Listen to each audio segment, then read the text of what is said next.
Open చేస్తే 1996 బాంబేలో ఒక మీటింగ్ నడుస్తుంది. అందులో అందరూ హిందీలో మాట్లాడతారు, కానీ స్ట్రేంజ్లీ మనకు మాత్రం తెలుగులో వినిపిస్తుంది. ఈ కిచిడి లాంగ్వేజ్ ఏంద్రా బాబు అని అర్థం అవ్వక డిప్రెషన్లో కూర్చుంటాడు మన తేజస్వి తోట. I feel you brother, I feel you. అప్పుడే రూమ్లో ఎంటర్ అవుతారు మినిస్టర్ అండ్ ఆయన వచ్చాక అంటారు, అందరు వినాలమ్మా, ఎవడో ఎత్తి అంట ఇండియాలో క్రికెట్ మ్యాచ్ అవుతుందని బాంబ్ బ్లాస్ట్ ప్లాన్ చేసిండట, పట్టుకుంటారే. ఇది విన్న మన తేజస్వి తోట డిప్రెషన్ నుంచి బయటకు వచ్చి, ఇది అన్యాయం సార్, పట్టుకున్నప్పుడేమో వదిలేయమంటారు, ఇప్పుడేమో పట్టుకోమంటారు, ఎక్కడి నుంచి పట్టుకోవాలి సార్ అని విన్న మన మినిస్టరు ఒక మోస్ట్ బేసిక్ డైలాగ్ కొడుతూ, ఇప్పుడు టైం కాదు, పట్టుకోవాడిని. మీన్ వైల్ అజయ్ ఆ యతిగడి రైట్ హ్యాండ్ని పట్టుకోవడానికి హనీ ట్రాప్ వేస్తాడు. ఆ హనీ ట్రాప్లో వాడు పడతాడు. వాడిని 2 ఈకి కొడితే ఒక లొకేషన్ ఇస్తాడు. మన అజయ్ ఆ లొకేషన్కి వెళ్ళి అక్కడ ఉన్న ఎస్పీని యాజ్ ఎ డీలర్గా అడుగుతాడు. ఆ ఎస్పీ ఏమో కొండపైన ఉన్న అడ్రస్ ఇచ్చి అక్కడికి వెళ్ళి దొబ్బించుకో అని అంటాడు. మనోడు ఆ లొకేషన్కి వెళ్తాడు. అక్కడ వాడికి కనిపిస్తాడు మన డబుల్ డెక్కర్ రావణుడు, సారీ అది వేరే సినిమా కదా, భైరవ విత్ ఏ గాంజా. అప్పుడు మన టాక్సిక్ అబ్బాయి బైరని అడుగుతాడు, పని చేసి పెట్టు. దానికి బైరా, నాకు ఇంట్రెస్ట్ లేదు. ఇది విన్న మన తేజస్వి, పైసలు ఇస్తా. దానికి బైరా, 3, 2, 1. ఇప్పుడు మన దెంగులు తిన్న హంగ్రీ చీత పక్కనున్న బీచ్కి వెళ్తాడు. నది ఒడ్డున పోతాడు. అక్కడ కనిపిస్తాడు మన ఎలివేషన్ తాతకి పుట్టిన కొడుకు ప్రకాష్ రాజ్. మన కృష్ణ మనోహర్ తమ్ముడు అలీభాయిని అడుగుతాడు, అసలు ఏం జరుగుతుంది ఇక్కడ. ఆ మినిస్టర్ ఏమో యతి అంటాడు, ఈ బైరాగాడేమో పనిచేయ అంటాడు, ఆ ఎస్పీ గాడేమో దుబ్బే అంటాడు, నువ్వేమో రింగు నీళ్ళలో పడేసి శవాలు చూపిస్తావు. అసలు ఏం జరుగుతుంది ఇక్కడ. ఫ్రస్ట్రేషన్లో ఊగుతున్న మనోడిని చూసి ప్రకాష్ రాజ్, సానా పెద్ద కథ సామి, రక్తంతో సంద్రమే ఇరుపెక్కిన కథ, మా దేవర కథ.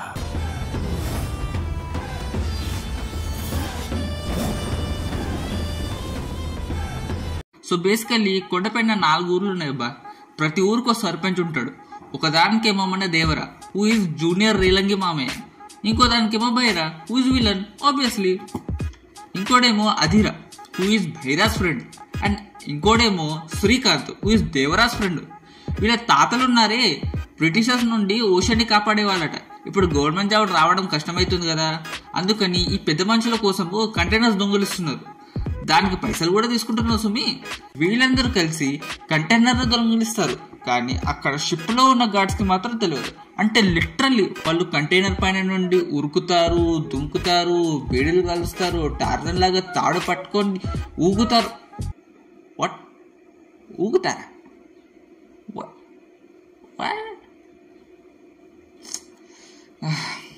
ఎనీవే, ఇంత చేసిన గాడ్స్కి మాత్రం కనిపించారు.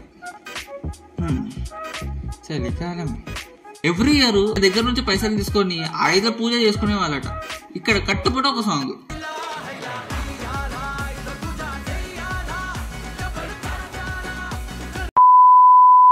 ఏ సాంగ్ అయిపోయింది, ఇంకా నైట్ ఇంకా కాలేదు కదా.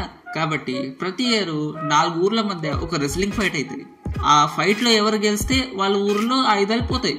సో మ్యాచ్కి ప్రిపరేషన్స్ అవుతుండగా దేవర వచ్చి బైరాని అడుగుతాడనమాట, బైరా, ఈ తొక్కుల గేమ్ ఏమో నాకు అర్థం అవట్లేదు, నువ్వు అను ఆయుధన శ్రీకాంత్ గారికి ఇచ్చిద్దాం. ఇది విన్న బైరా, గట్టట్ల అయితే అట్లా కాదు, నువ్వు గెలిచేవాడికి ఇచ్చేసాయి అంతే. అక్కడి నుంచి కొట్టుకుంటారు చూడు. పొద్దున్న నుంచి పొద్దున వరకు ఒక్కటే సౌండ్, ఇంచు కూడా గ్యాప్ ఉండదు. ఫైనల్గా దేవర గెలుస్తాడు, మ్యాచ్ అయిపోతాయి. అతనని శ్రీకాంత్ తన ఊరికి తీసుకెళ్ళిపోతాడు. కట్ చేస్తే పొద్దునవుతుంది, ఊరు నుండి బస్సు పోతుంది. కానీ బస్సుపై చేస్తారు దాడి. బస్సులో ఉన్న వాళ్ళు అందరూ చెందుతారు దారుణ మృతి. మీన్ వైల్ పెద్ద మనిషి పంపిస్తాడు అసైన్మెంట్కి, షిప్లో ఉన్న కంటైనర్స్ని దొంగలించడానికి. కానీ ఈసారి guards wear alert.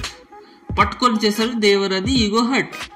Guards officer వస్తాడు, కంటైనర్లో ఆర్మ్స్ అండ్ వెపన్స్ ఉన్నాయి అంటాడు. అండ్ ఇంకో షాకింగ్ రివీల్ చేస్తాడు, దట్ ఈస్ మొన్న జరిగిన అటాక్స్ కి కారణం ఇండైరెక్ట్ గా మీరే అంటారు. ఇది విన్న మన దేవరాకి జ్ఞానోదయం అవుతుంది.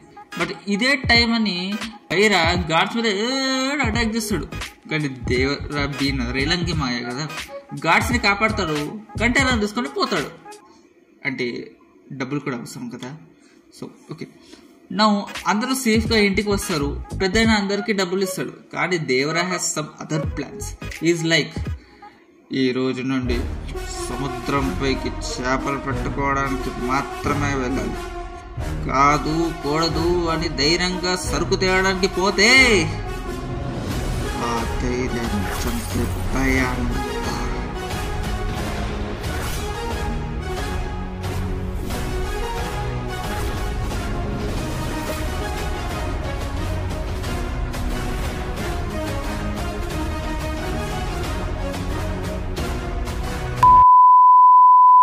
సో అపారెంట్లీ దేవర సరుకు తేలికుండా చేయడం వల్ల అందరూ ఒకసారిగా అన్ఎంప్లాయిడ్ అయ్యారు అండ్ చేపలు పట్టడం స్టార్ట్ చేశారు.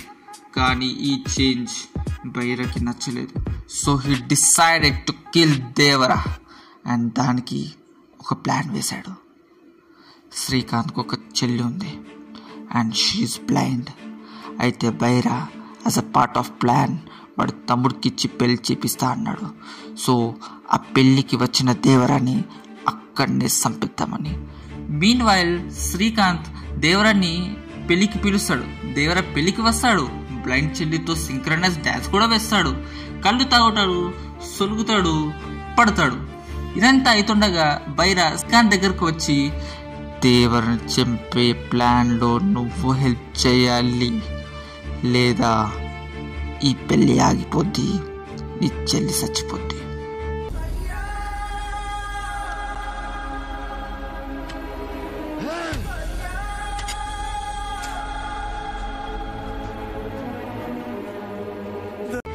అప్పుడు శ్రీకాంత్ దేవర దగ్గర వెళ్ళి, మామ అక్కడ ఎవరో సరుకు తేయడానికి పోతున్నారు చూడు అని చెప్తాడు. ఇది విన్న దేవర పరిగెత్తుకుని వెళ్ళి అక్కడిని పడిపోతాడు. కానీ సడన్ గా ఒక 20-30 మంది దేవర మీద అటాక్ చేస్తారు. మత్తులో ఉన్న దేవర ఏది పడితే అది పట్టుకొని వచ్చిన వాళ్ళందరినీ ఏసి పాడేస్తాడు. ఆ రక్తంతో సముద్రం ఎర్ర సముద్రంగా మారుతుంది. తను అనుకున్న పని ఊర్లో ఉండి చేయలేనని తెలిసిన దేవర తన ఇంట్లో వాళ్ళని, ఊరిని, సముద్రం కాపాడడం కోసం కనుమరుగైపోతాడు. ఆ క్షణం